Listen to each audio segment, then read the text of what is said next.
Hello guys, അപ്പോൾ ഇന്നത്തെ വീഡിയോയിൽ നമ്മൾ ഇന്ന് ഉണ്ടാക്കാൻ പോകുന്നത് അടിപൊളിയായിട്ടുള്ള കോഴിക്കോടൻ ചിക്കൻ ബിരിയാണിയാണ്. അപ്പോൾ അതിനായിട്ട് അതിനെ വേണ്ട ചിക്കൻ നന്നായിട്ട് ഒന്ന് കഴുകിയെടുത്തിട്ടുണ്ട് കേട്ടോ.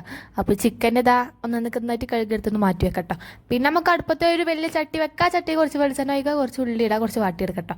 പിന്നെ നമ്മുടെ അരി ഒന്ന് കഴുകാൻ വേണ്ടി വെക്കണം കേട്ടോ. അപ്പോൾ ഞാനിവിടെ ഉള്ളി നുറുക്കുന്ന സമയം കൊണ്ട് നിങ്ങൾ ചാനൽ സബ്സ്ക്രൈബ് ചെയ്തോളൂ കേട്ടോ. പിന്നെ നമ്മുടെ തക്കാളി നുറുക്കിച്ചിട്ടുണ്ട്. പിന്നെ തക്കാളി നന്നായിട്ട് നുറുക്കി വെച്ച് കഴിഞ്ഞപ്പോഴത്തും കുറച്ച് ചക്ക വറുത്തത് കിട്ടി. അപ്പം ഞാൻ അതും കഴിച്ചുകൊണ്ട് തിന്നിട്ടാ. അപ്പോഴത്തും അതാ അടുക്കളയിലും നമ്മുടെ ഈ ചിക്കനൊക്കെ ഒന്ന് മസാല കൂട്ടി വെച്ചിരുന്നിട്ടോ. അപ്പോൾ ചിക്കൻ മസാല കൂട്ടി വെച്ചതിന് ശേഷം നമ്മുടെ ഒരു ചോറൊക്കെ ഒന്ന് വേവാൻ വേണ്ടി വെച്ചിരുന്നു. അപ്പോൾ ചോറൊക്കെ വേവിട്ട് മാറ്റി വെച്ചിട്ട് പിന്നെ ഉള്ളി തക്കാളിയൊക്കെ അരിഞ്ഞെടുത്ത് കേട്ടോ മുഴുവനായിട്ടും. അപ്പോൾ ഇഞ്ചി വെളുത്തുള്ളി നമ്മളൊന്ന് ചതച്ചെടുത്ത് എന്നിട്ട് അതെല്ലാം ഇട്ടിട്ട് നമുക്ക് മസാല ആക്കിട്ടോ. ആ മസാല ഇട്ട് നമുക്ക് ചിക്കൻ നമ്മൾ ചേർത്തിട്ടോ. എന്നിട്ട് നന്നായിട്ടൊന്ന് വാട്ടിയെടുക്കട്ടോ. അപ്പോൾ നിങ്ങൾ കാണുന്നത് കണ്ട് നന്നായിട്ടൊന്ന് വെന്ത് വരണ്ട അവിടെ ചിക്കന്.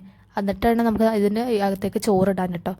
അപ്പോൾ നന്നായിട്ട് വെന്ത് വരുന്ന സമയം നമുക്കിത് ടേസ്റ്റൊക്കെ നോക്കില്ല. അപ്പം ഞാൻ എല്ലാ തവണ ഒരു ചിക്കൻ പീസ് മാറ്റി വെക്കൂട്ടൊക്കെ ടേസ്റ്റൊക്കെ കണ്ടിട്ട്. അപ്പോൾ ചിക്കൻ പീസ് ഇവിടെ മാറ്റി വെച്ചിട്ടുണ്ട് കേട്ടോ. അപ്പോൾ ഇത് നമ്മൾ വെന്ത് വന്ന ആ ഒരു നമ്മുടെ ചിക്കനിലേക്ക് നമ്മൾ നേരത്തെ വേവിച്ച് വെച്ചാൽ ആ ഒരു ചോറിട്ട് കൊടുക്കാം കേട്ടോ.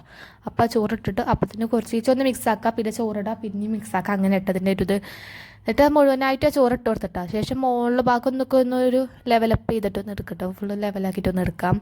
എന്നിട്ട് ശേഷം നമുക്ക് ദമ്മിടാൻ വേണ്ടി വെക്കണം കേട്ടോ. അതിൻ്റെ മുകളിൽ ഞാനൊരു വലിയൊരു അമ്മിക്കുട്ടി വെച്ചിരുന്നു കേട്ടോ. അത് നന്നായിട്ട് ഒന്ന് വേവാൻ വേണ്ടിയിട്ടിരുന്നു, ചോറും അതേപോലെ മസാലയും കൂടിയിട്ട്. ശേഷം നന്നായിട്ടൊന്ന് മിക്സാക്കി എടുക്കാം. അടുപ്പത്തുനിന്ന് മാറ്റണം കേട്ടോ അവിടെ ചട്ടി. എന്നിട്ടൊന്ന് മിക്സാക്കിയിട്ട് എടുത്തതിന് ശേഷം നമുക്ക് നമ്മുടെ ചിക്കൻ ബിരിയാണി റെഡി ആയിട്ടോ. അപ്പോൾ ഇതാ കണ്ട അടിപൊളി ടേസ്റ്റ് ആയിരുന്നു. നല്ല ടേസ്റ്റ് ഉണ്ടായിരുന്നു ചിക്കൻ ബിരിയാണി. നല്ല മസാല ഒക്കെ അടിപൊളിയായിരുന്നു. അപ്പം എന്നിട്ട് ശേഷം നമ്മുടെ പ്ലേറ്റിലായിട്ട് മാറ്റുക. പിന്നെ ഒന്നും നോക്കണ്ട, നന്നായിട്ട് എടുത്തെടുത്ത് കഴിക്കട്ടോ. അടിപൊളി മസാല ആയതുകൊണ്ട് തന്നെ നമ്മൾ ചിക്കൻ പീസൊക്കെ ഉണ്ടല്ലോ, സോഫ്റ്റ് ആയിട്ടുള്ള ചിക്കൻ പീസാട്ടോ നിങ്ങൾ കാണുന്നത് കണ്ടോ. അടിപൊളിയായിരുന്നു കേട്ടോ, നല്ല ടേസ്റ്റായിരുന്നു. അപ്പം എന്താ കണ്ടോ കഴിക്കുന്ന കണ്ടില്ലേ. ശേഷം നമുക്ക് നമ്മുടെ ഈ ഒരു ഐസ്ക്രീമോട് കൂടി ഇന്നത്തെ കലാപരിപാടികളെല്ലാം അവസാനിക്കുക കേട്ടോ. അപ്പോൾ ഐസ്ക്രീമും കഴിച്ചുകൊണ്ട്